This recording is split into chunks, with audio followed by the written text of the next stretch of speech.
12 and stood on a level place, with a great crowd of his disciples and a great multitude of people from all of Judea and Jerusalem and the coast of Tyre and Sidon. And they had come to hear him and to be healed of their diseases. And those who were troubled with unclean spirits were cured.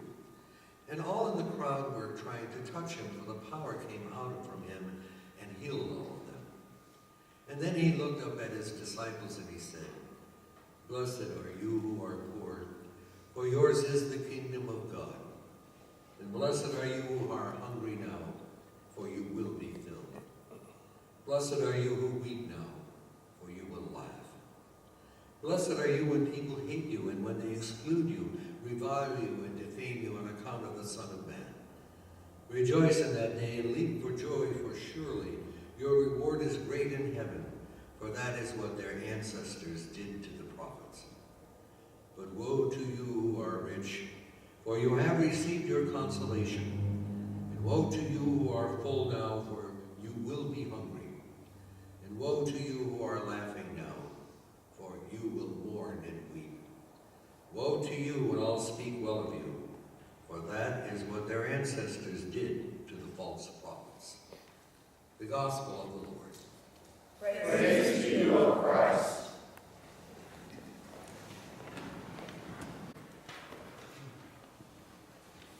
Wasn't that fun?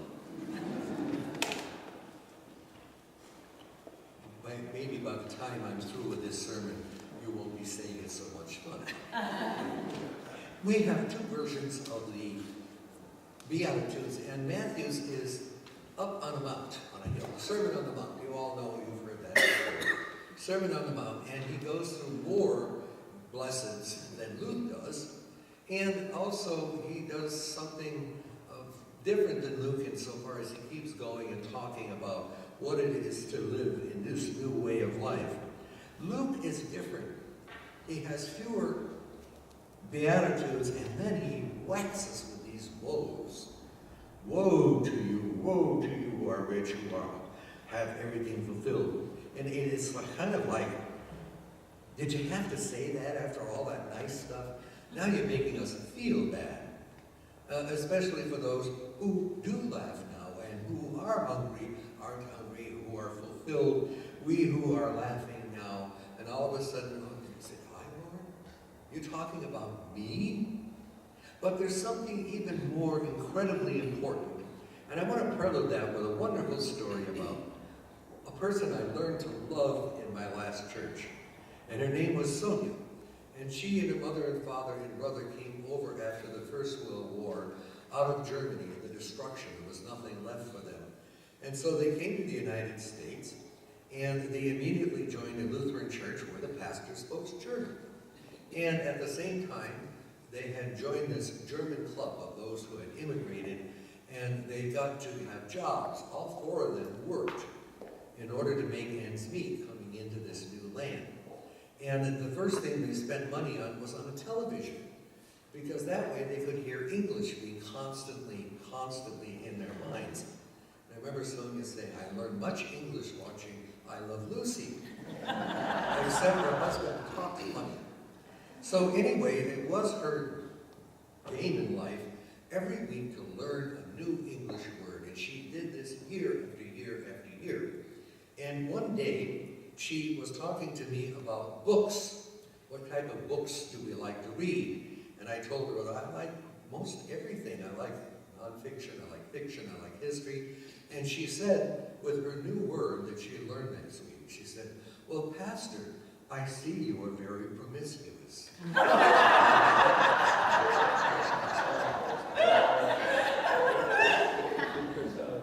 I said, "Well, you know, Sonia, there's two meanings to this word."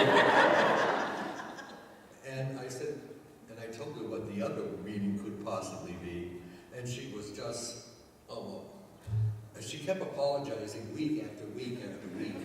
And I said, just let it go. A word can have different meanings, right, according to the way we use them throughout history. And I want to bring to the idea here this single word where Jesus comes down with the 12 and stood on a level place, level. And you would think, well, we know what level is, it's flat. Or it also means truthful, like if, will you level with me? Will you tell me the truth? Or playing on a level field. And that's our automatic assumption on that word level. Except the prophets use the word differently. In Jeremiah, Habakkuk, Joel, Daniel, the level place was not a happy place. It was a place of misery, of death, of hunger, of disease. And so Luke uses this word level, and you think, oh, this must be nice. It doesn't really make sense, because if you're going to talk to a big crowd of people, Matthew's gospel is better. Go up on a mount so you can speak down, which is why we have lecterns, don't we? Luke places it on this level place that the prophets said is a place you don't want to be. So, what are we meaning out of this whole Lucan story if this indeed is what a level place is what Luke means? Here, in this level place, all of those terrible things do exist side by side with the words that Jesus is speaking about a different way of thinking.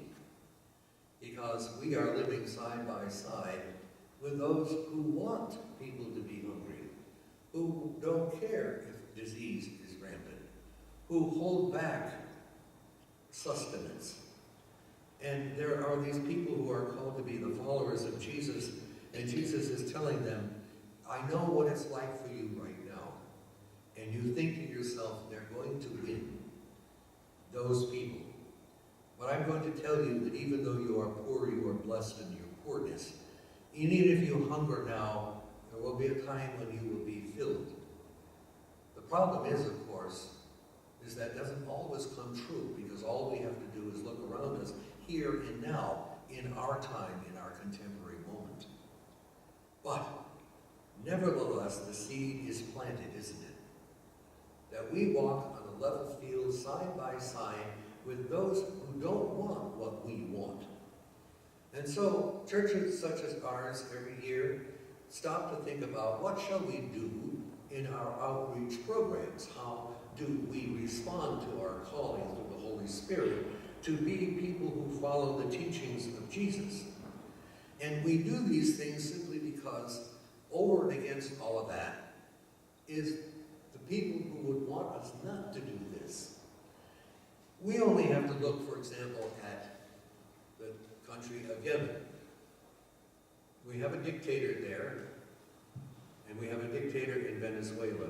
Have you seen the news where we're shipping all kinds of food down there? And the dictator down there is blocking the road so that food won't go to the Venezuelans. Fully 4 million of them have left this country simply because they can't buy anything. The inflation is estimated in the last year to be close to 1 million. Can you imagine that? It is a kind of resuscitation of what happened in Germany when a father went out to work with $1 to buy a loaf of bread, only to come home and find out the loaf of bread is now $10.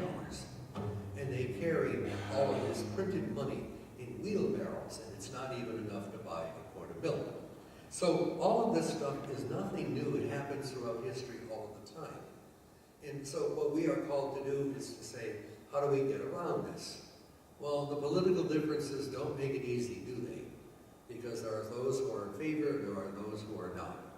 It is up to us as people who follow Jesus to say, what vision do we carry out of a story like this, on this level field where good and bad exist, where those who are hungry and those who are well-fed exist.